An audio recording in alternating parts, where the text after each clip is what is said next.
Hi, I'm Ciara, and this is my last meal.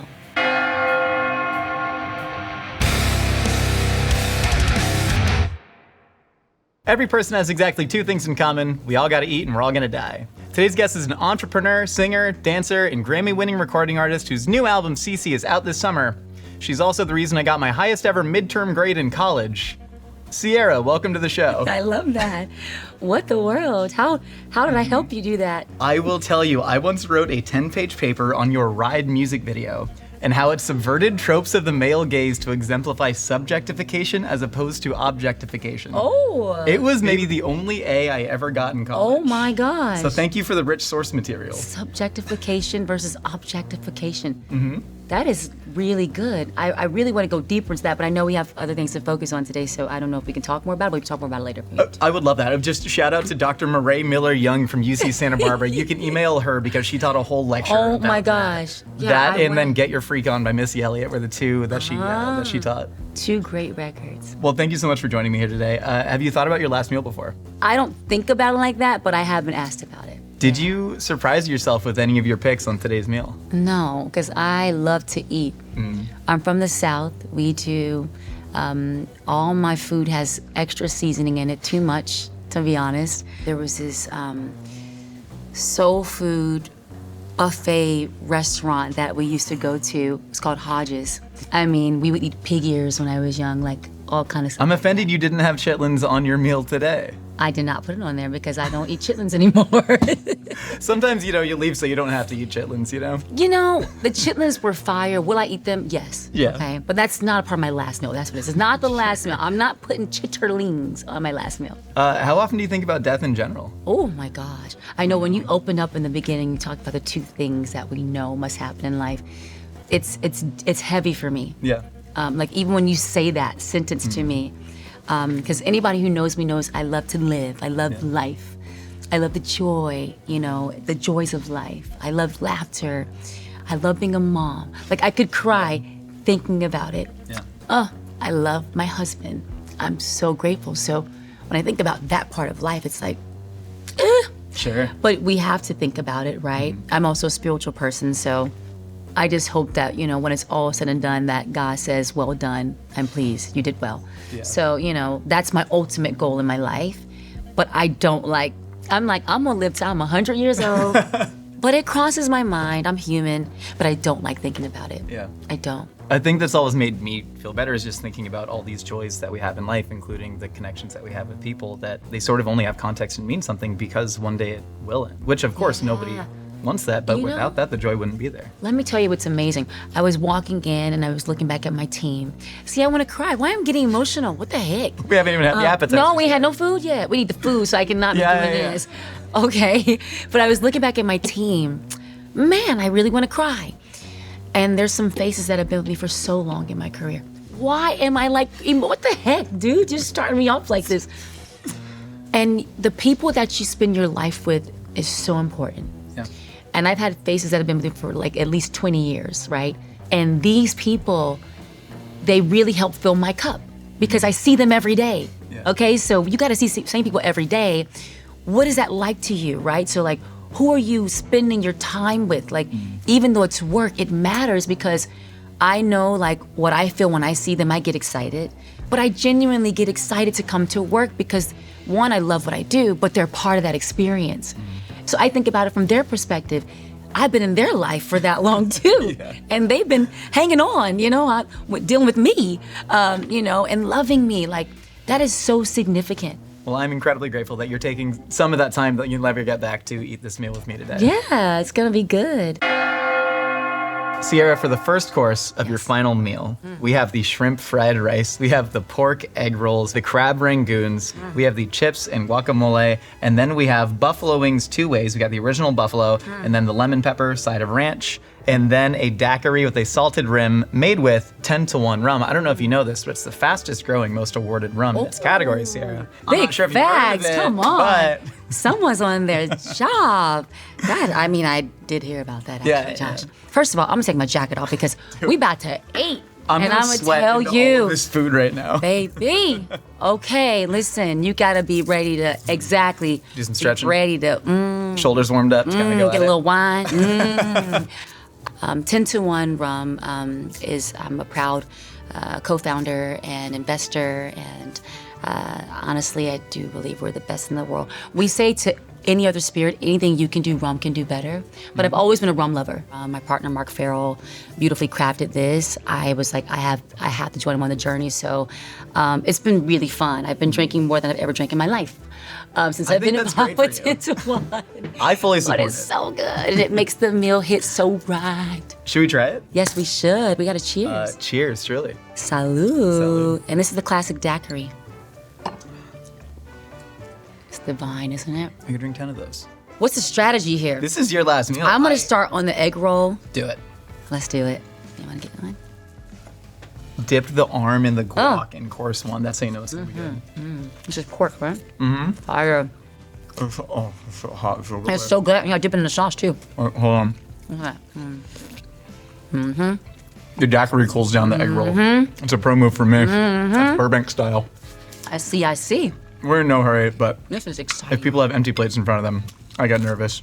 It's the inner grandmother in me. Let's do it. I know I'm just kind of doing everything a la carte. There was one Atlanta staple that was missing from your last meal.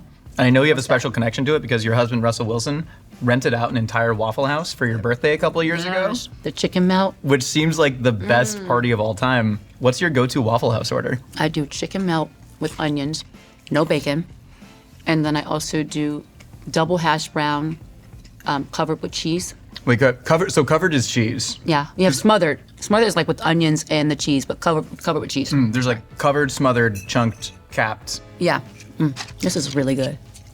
The chips and guac, this is just a favorite? Let me tell you, I love Mexican food.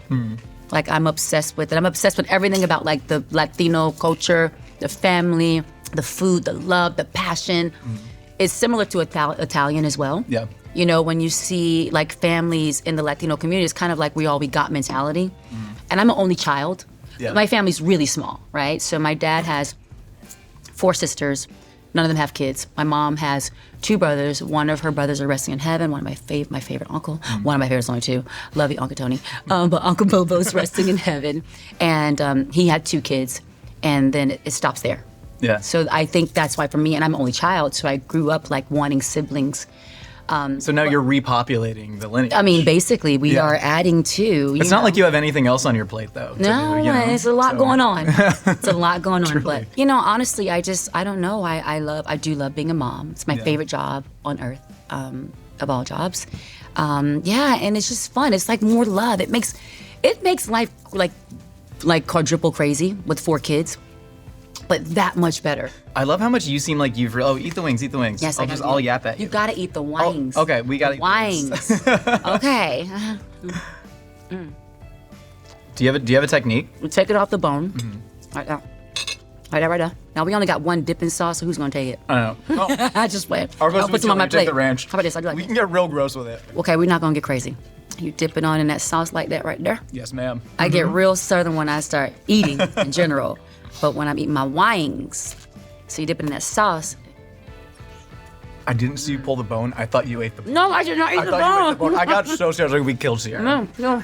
The prophecy of the show has gone too far. Listen, I'm a professional wing eater. I want to take you all the way back to when you were 14 and decided that you were going to start a career as a singer and entertainer. You made a list of goals. What was on that list of goals? I was sitting at a lunch table with my friends, and we were all talking about what our goals were post school. And I was like, I want to be a singer. And I had this epiphany moment one day. I'd stayed home from school. I was sick or something. And I remember seeing, like, I was watching a performance on TV, and I was like, I'm going to do that. It's like, that's what I'm going to do.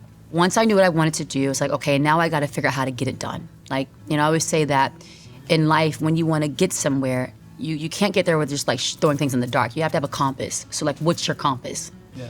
So I was like, what's going to be my game plan?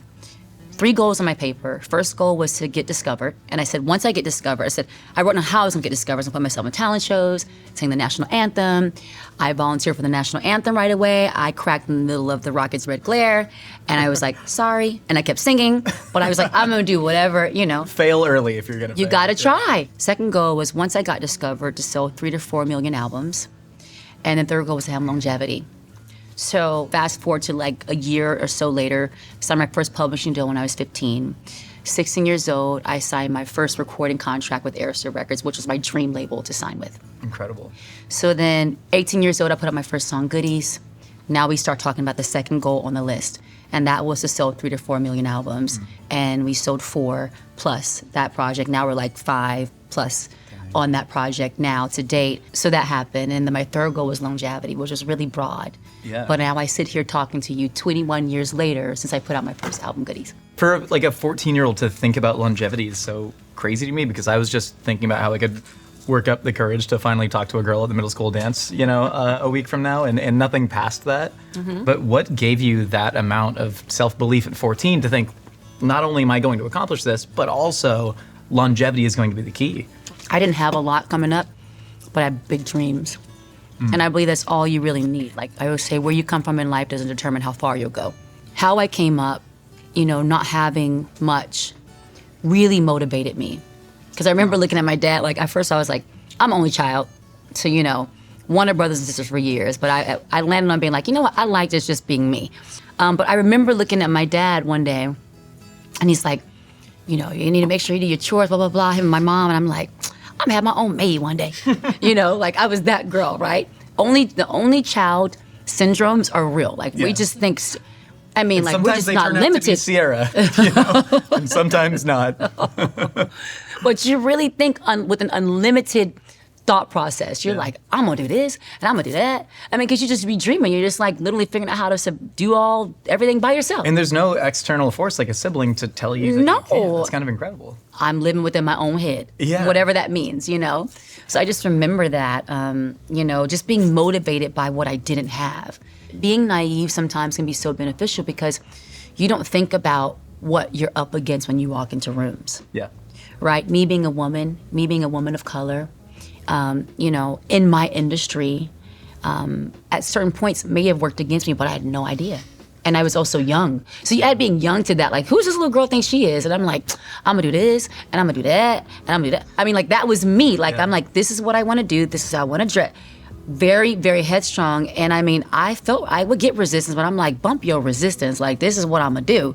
But I always was that way. I think it might be the only child in me too. I'm thinking about it. It's like, why not? Yeah. When you go back and listen to yourself in interviews in like 2004, when you're only 19 years old and Goodies come out, there's so much self-assuredness. It looks like you're watching somebody who has had 40 years of experience in an industry, truly, and it never comes off as cocky or overcompensating. Was any part of you faking that, or was all just true, I believe in myself naivete, might as well bust down the door? I believe. You believe? I believe from day one. If I'm gonna bet on anybody, I'm gonna bet on myself. Okay, like I run my own label now. I run my label, it's called Beauty Marks Entertainment, and I do it independently, and it just takes me back to that model. I've always bet on myself. So I say that when you speak, you have a chance to tell your life story. So when you speak, say great things. And this is why they're teaching you in public universities. This is why you make the lectures, Ciara. You ready to go to course number 2? Wait. The Coke. We gotta get the Coca-Cola. Tell me about the Coke. Okay, the thing is, there's several ways to drink a Coke for me. So we do this in a can. When you do it in a can, like I normally do straws for when I'm doing glam stuff, but you don't want to drink a Coke in the can with the straw. You lose the aromas. Yes, if you drink the Coke with the straw, it needs to be in a glass with ice, okay? A woman of culture and class. There we go. Yes. But I love you to understand. So I'm so excited for this. We gotta... Cheers. Cheers.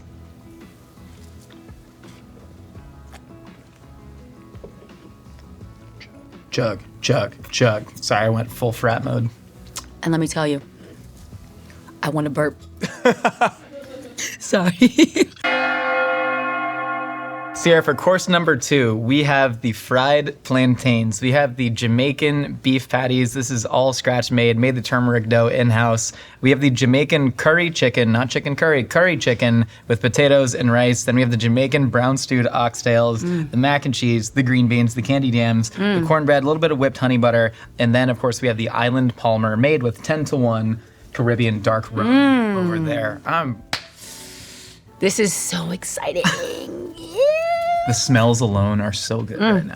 It's just a lot of goodness going on right now. Cheers, round 2. Salud. Light it up. Yeah. Now this one I get from the class. Move my plant over. Talking about rum, I dig in, eat your food, but I'm going to wax poetic about your rum. No one's paying me to say this because I listened to an interview with your co-founder, Mark, on 10-to-1, and he brought up a point that I'd never thought about, which is that so many of the popular rum brands, they kind of deal in these weird caricatures of the Caribbean that's either like plantations and pirates. Colonial. And you look at, it's very colonial. Yeah. And to have an actual, this is a Trinidadian rum that actually sort of pays homage and respect to it, and you have like the tasting notes on it. It's really exciting, especially because rum is one of the most beautiful spirits with so much history and heritage behind it. And also geography behind it. And so, I don't know, this is just really cool. Again, I'm not just plugging for Ciara for no reason. This is an awesome That's awesome amazing, product. yeah. You know what's cool? There's no additives also in the rum. And our greatest thing is we want people to reimagine rum. Yeah. Right? Because to your point, you would always see it in that way. It's just so good. I got $20 on it. Hey, 20 Bring another investor on board, Ciara. No, you know what you're going to say? What's that? You're going to say, I got 5 on it. I got 5 on I it. got 5 on it. That's what you say.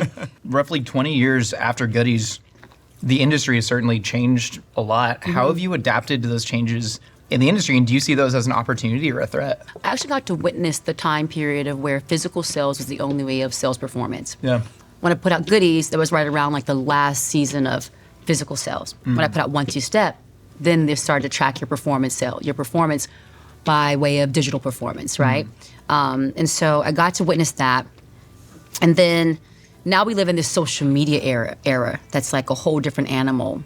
Everything's all about perspective, right? And for me, running my own company and doing things independently, I feel like you have to, what is always like a glass half full kind of thing, or try to find like the best perspective possible to figure it all out, because this world's gonna move without you. Yeah, that's what I have learned. I think what's also amazing is that social media platforms have allowed so much more opportunity for many people that have never gotten it. Life is gonna change, like I say, and it'll change without you.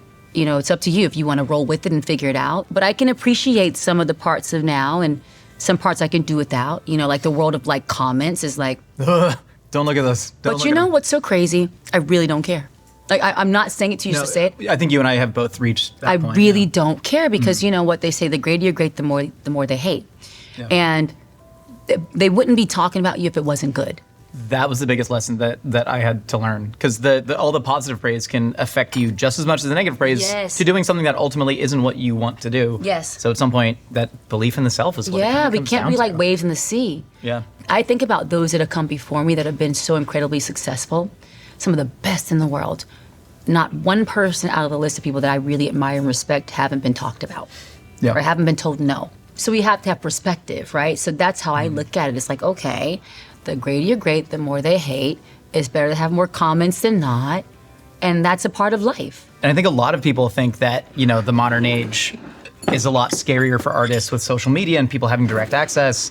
But there's the other side of that, of like when you came up in the 2000s, that was like the height of paparazzi culture, which if they it was decided they were crazy. going to destroy you, then they Oh were my going to gosh, destroy you. How did you 100%. How did you deal with the pressure and looming threat of that from a young age? Oh my goodness. I think I always just believed I'll figure it out some kind of way. Yeah. Because again, if I live by thinking someone can single-handedly destroy my career, then I'm like really in for like some big trouble. I have seen many CEOs come and go. I have seen those that have been the decision maker for me come and go. So I've got to know the power that I have within me. I've got to know the gifts that I have within me. I'm empowered by those gifts. But just understanding that, is game changing. It keeps things in perspective. So yes, it was a time period where media, had tremendous power, and it still does, right? Sure. Perception is reality sometimes. But again, it's a little bit of a false reality, because whatever's supposed to be for you is going to be. Yeah. It's the compass that you were talking about. The compass always redirects itself to north. The compass does. You got to recheck the compass sometimes. Yeah. Okay. Shake it, hit it a little bit. Yeah, because sometimes you have a vision of what you want to do, and then that vision evolves as you start to go through things. Like, you know what? No one tells you when you're like this little girl dreaming big that this beautiful dream that I see is like going to come with some ugly stuff. And that's the reality, is that the beautiful dreams that we have, it's going to be ugly sometimes to get there. Please dig into the. I think I'm going to start here first, actually, this patty. My gosh, my stomach is starting to get so full. No, you got to eat faster. That's the trick. This is a delayed response where your body doesn't know it's full yet. You can keep going. This is That's good. Are manifestation and prayer the same to you, or is there something different? When you manifest something, you're putting it into the universe, right? And what you see to happen. When I pray, the greatest difference is that I'm connecting it to God and Jesus. It's a spiritual thing, right? Yeah. So I'm praying about the things that I want to manifest. I'm speaking life into it, but through a spiritual way. So I'm cementing the concept of what I'm trying to cement on earth. Yeah. Because I think the way that I've always looked at manifestation, you know, I grew up in like a relatively secular household, you know, so the way that I've always viewed manifestation is when you speak something outward, you're then more likely to actually pursue it and do the actions and do the work. And obviously you've put in so much work to actually get there. Do you think that people sometimes miss that step in manifestation where they'll speak something into existence but then never actually try and achieve it? You got to do the work, right? You can't say, I want to have this and then sit on a couch. It's like not going to come. You go to sit on the couch and watch it happen on TV with somebody else. So that's why we also say, when you do what you love, you never work a day in your life. So you have to make sure you're doing what you love doing, right? Me and Russ were saying the other day, I said to him, it's kind of really been a big mantra for me lately, is I said, babe, I just feel like so overwhelmed. You know, I was like, man, he's like, what, do you feel stressed out? And I said, no, I mean, stressed out is kind of a negative thing to say. He said, oh, no, you ain't stressed out, you blessed out. And I said, yeah, blessed out. But when he said that to me, it was like the world got lighter, right? Yeah. Because perspective, again, right? So that's how I try to like live my life, you know, as best as possible. That makes a lot of sense. Please, eat some plantains. My fingers are too greasy to pick up the plantain. I think we got it. We'll eat some plantains. Really? Is this honey butter? Yeah, whipped yes, honey sir. Butter. That's how you do that. I dip my plantains in the butter, Ciara. I don't know what's going on anymore. Did you really just do that? It's so good. Wait, it's so good. Yes, I did. Oh, that's your first time doing that? That was my first time doing that. Oh my gosh, why not? You watched people perform on TV when you were 14 and said, I can do that. I watched people eat on TV and went, why not me? Why not? Let's go. Ciara, for course number 3, we have the miso glazed black cod. We have the spicy tuna crispy rice, a little bit of fresh serrano on there. We have the Peking duck with the pancakes, all the accoutrement. We have the General Tso's chicken, and then of course some pad see ew. Welcome to the continent of Asia. We are here. We finally figured it out. I love Asian food. Yeah. So I could not have a last meal without something from that part of the world, from that region. Where do we start? Can I dish you up some of the... You know what, put that on there, but I'm gonna do my classic start with the crispy rice tuna because, you know, that's how I normally start off my appetizers. The appetizer. You know, you can say fire, or you can say fa. Well, I say it slaps. Slaps? This food slaps. You know what? Come on, man. Josh is my guy. Slaps. Slaps. Hitting. Okay, so now what we're gonna do? Wanna do miso cod? Absolutely, please. Occasionally bangs. I just say, well, bangs. This bangs. This. Come on now. Miso cod bangs. It is a culinary term. Let me find out, Josh. You be in the mix. You said something once where you talked about how you don't want to glorify anything that's toxic or harmful in your music. How have you lived that through your experience maturing through your life? You know, what we feed ourselves is real. Like, it goes back to the same concept, like the things that we speak and say. And so I've just been a big believer in, like, sometimes I do feed my soul and my mind with crap stuff. I'm not gonna lie. Like, you know, the stuff that you're feeding yourself, like, I don't even know like that. I actually like the song clean. I'm not saying that's the way. Like, it's okay. I love all kinds of music, however it comes. Like, I have explicit music myself. But again, I do think too much of anything can be too much. Yeah. And especially too much of the not so good stuff can be way too much. You're talking about manifestation earlier. You said that you manifested your husband, Russell Wilson. And a lot of people, they've been asking for your exact prayer. I know you put out a song about it. I want to talk about the pressures that you guys might face from being sort of held up as this like paragon of a beautiful, stable, loving couple. You know, that definitely is a part of life. Yeah.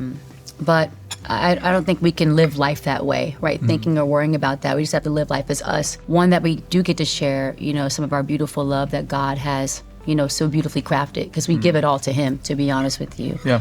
I thought I was going to be single for like 4 years before he came into my life. And he said like 10, I think it was for him.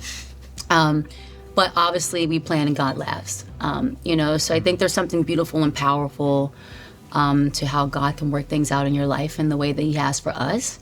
And listen, we love giving love. I always love Russ's philosophy. He talks about attitude of servitude and loving big. And so it's kind of the only way for us. And I think that what's also amazing is through our love, we get to, again, do life together, do everything together. We get to impact together.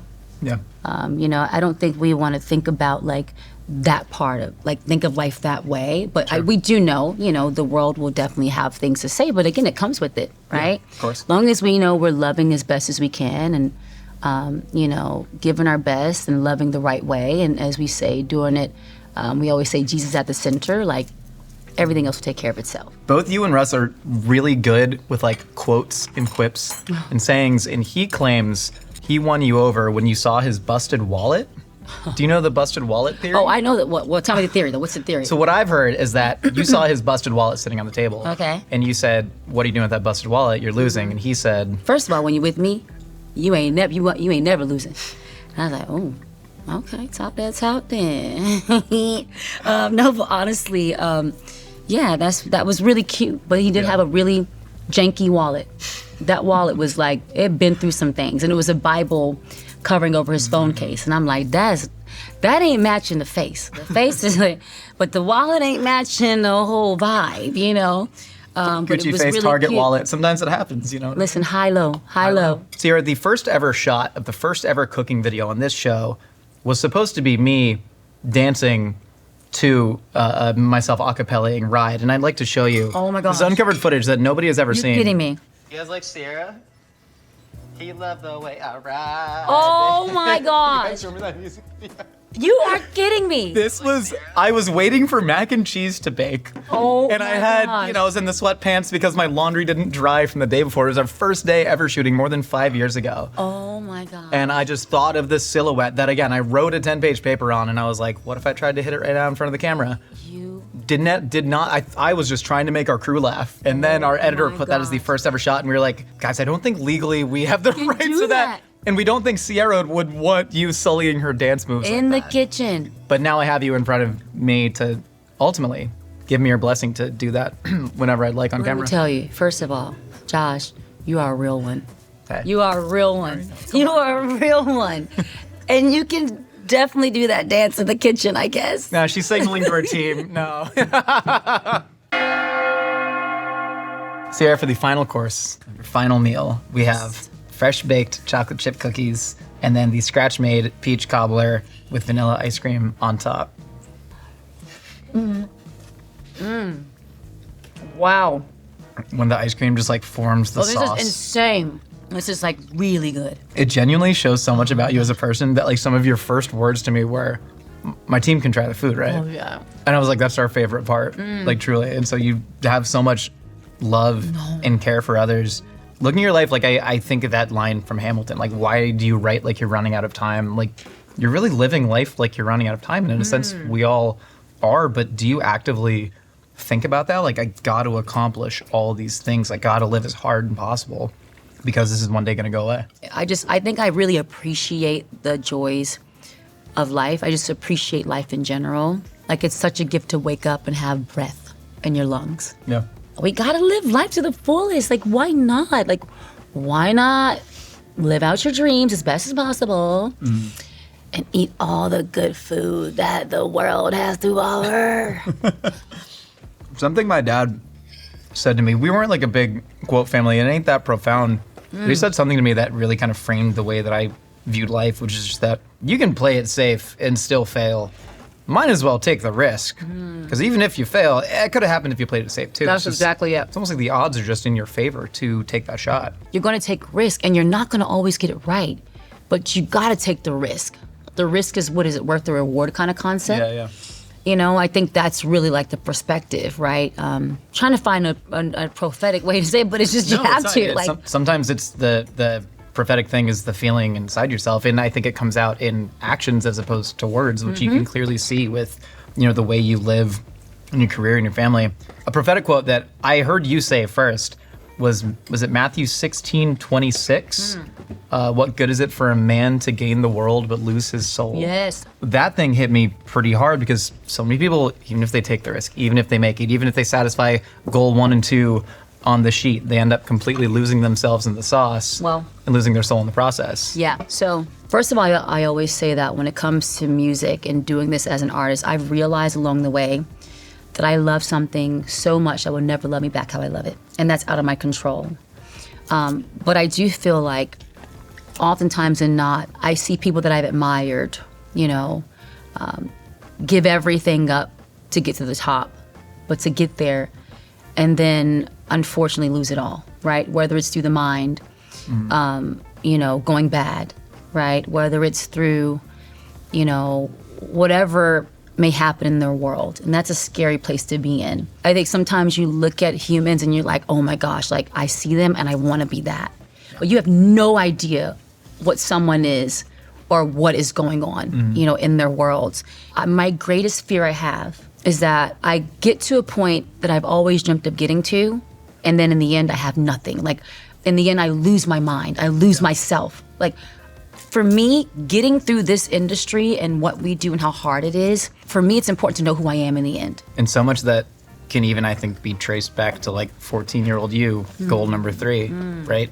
Think about longevity. Don't think about the short term. It was actually Russ who said something in an interview about manifesting his relationship with you, where he said, I wanted someone who would give me the kind of love that my mom gave to my dad on my deathbed, which my wife and I actually had almost an identical conversation the day before, so it was a little spooky for me. Oh my gosh. Because so many people, they pick a partner, they pick a path in life based on what's going to fulfill them in the short term, what they think will fulfill them. But then to ultimately think about, at the end of your life, who are you going to look back on? What are you going to look back on and be proud of? And to have that is incredible. It sounds like you've almost built your life in a way to where you're going to reflect back. May it be 130 years in the future. I mean, you've already accomplished so much, but you've said that you haven't accomplished everything you want. Yeah. What's one thing you still want to accomplish before you die? I just believe, now listen, I have spoken a lot of things. I was just doing an interview the other day and I said this there, but I don't want it to be so much about the focus on the monetary piece of it all, but I do hope to become a billionaire one day. And the reason You're turning why... my $5 into your rum into a billion. I'm in. People do that, That's true. It goes back to what my ultimate goal is, and that's the impact. Yeah. I just love, we get to see a taste of it with what we do in our Wine and You Foundation, right? Understanding the power of raising money for research, understanding the opportunity to help save lives, understanding the importance of my platform and our platforms. And so, why did God choose me out of the billions of girls in the world to do what I do? That's very deep. Like there's billions of girls in this world that can sing and dance. But for some reason, I got, this really unique opportunity to do it. I got chosen out of the many girls in the world to have my platform and to do what I do. Like, it can't just be for the cute stuff. We talk about building why not youth centers and, the less fortunate communities. Like, I want to be able to do that, right? So there's those things. Like, I just want to have a couple of zeros so I can, do all that good stuff, So that's really a big part of it. And then, of course, you just don't want to have to ever worry about certain things in life, so. Sure. Ultimately, what do you think happens when you die? I pray that I go to heaven. Yeah. I'm going to go, okay? I'm speaking life because, Lord, you know what I know, and we know what we know. We're going to go. I'm going to see you, Lord. No, but... Give me like a 30-70 shot and I'm fine. No, we don't want that. We want 100. I'll take 100. There we go. Come on now. Yeah, I do believe that, you go to two places, there's two choices, I think, in my book. Yeah. There's this thing they talk about, like, do you come back as something different? I don't know. I don't know what I don't know. But I do believe in what I think I know. And what I do know is that, my hopes is that I go up. I thank God for my career, that I've, even at this point, had some pretty cool songs that continue to stand the test of time, that those songs will live on. You know, I hope there's people still dance to those songs, you know, when all has happened. But yeah, it's just a deep thought, man. Yeah, no, it is. Well, I want you to know that I will keep your legacy alive. One academic paper, and also my wife yelling at me, please stop doing the dance and ride. You're embarrassing yourself as I do it while I'm cleaning the kitchen. Oh my God. There's that legacy. You're going to say, she went to heaven riding. Hey. But not riding like that. No, not like that. That was Okay. I wasn't. I don't do that part. No. Mostly because our floor is dirty. You know what, Josh? It gets the pants. I'm not going to deal with you right now, Josh. See, are you ready to go into the lightning round? Yeah, I'm ready. Who's the one person, dead or alive, you'd want to share your actual last meal with? Well, my husband, yeah. But I was going to say, You can pick any year of your husband, too. Husband's father. Husband, father. Yeah. I was not planning to cry. I'm so sorry. No, it's okay. You left me tissue. Yeah. Oh my gosh. What I do want to meet my husband's father. Yeah. I just want to know the man behind that man. Sorry. You never got to meet him? No. Yeah. Sorry. No, not at all. No. Should I eat this cookie to bring me some smiles? God darn it, Josh. What the heck? Cookies are kind of like. Oh, I never thought I'd be crying. Like, well, maybe it's because it's called Last Meals. You're going to be crying. I'm sorry. Do people cry on this show like that? Occasionally. Okay. But that doesn't make your emotions any more or less valid. Oh my That was a really gosh. sweet moment. Sorry. Oh You have my nothing to gosh. apologize for, genuinely. Ooh, let's go. Okay, what's the next question? Make it funny. Did any snack company approach you in 2004 asking if you would make a product called Ciara's Goodies? No, they did not. Bullshit. That sucks. They did not. What they should have. Frito-Lay, Ciara's Goodies. Come on. You get them in lemon pepper flavor. Oreos, Chips Ahoy, all the ones I like. Okay. If you could collaborate with one person that you've already collaborated with, again, Okay. who would it be? Oh. Bring back one collab. Missy Elliott. Got to. Man, I'm just gonna be teary-eyed this whole freaking time. Okay, go ahead. Yeah, it's gonna get sad again. What song do you want to be played at your funeral? I'm gonna make it energy. Okay. All my people say stomp. Everybody say stomp. Kirk Franklin, didn't it? Promise the phone, the whole phone, nothing but the phone. It ain't over. You gotta bring the tempo. Yeah, 100%. I need the tempo at my funeral. I want people dancing at my funeral. Who's your dream eulogizer at your funeral? My best friend is almost like 20 years older than me, so she might not be able to do She's in the back. Whoa! Because the hopes is that she lives all the way to her potential, right? And by that point, you see what I'm saying? Yeah. You get the math? It's a tough math here. I'm speaking life into her. Yeah. You understand? Oh, I get it. Beautiful. Because if she's speaking for me, then that means do you understand? Yeah, that she has an outlet. So she has Yeah. lived to like 160, 170. That's So what the I'm math that we're talking saying. about, That that's math, pretty good. but because I think she gives the best speeches. Yeah. So that's why I brought her up. But if that happens, then that's not a good thing because she's almost 20 years older than me. You got more than 100 years to write the speech. So I there's- love there's you, time. Yoli. Yoli, you got, you know. The point is She's that giving- the point is that she gives the best speeches. This is a question just for me. With 2 weeks of training, how far do you think you could triple jump? Give me a good metric. Olympic champions right around 15 meters 30 or 50 feet. So how much training you said? 2 weeks of training. Y'all know I live with the why not you attitude, so. And like you're sleeping in the hyperbaric chamber, you know, you got all of Russ's I'm body getting the work whole people, you're everything? getting- yeah. 43, 44. think I'm gonna you keep get it there. keep it modest, you know, because we really know I'm gonna go 50. You know what I'm saying? Like 2 weeks from me, I'm going all the way. What's your biggest fear? Is not being prepared and going to jail.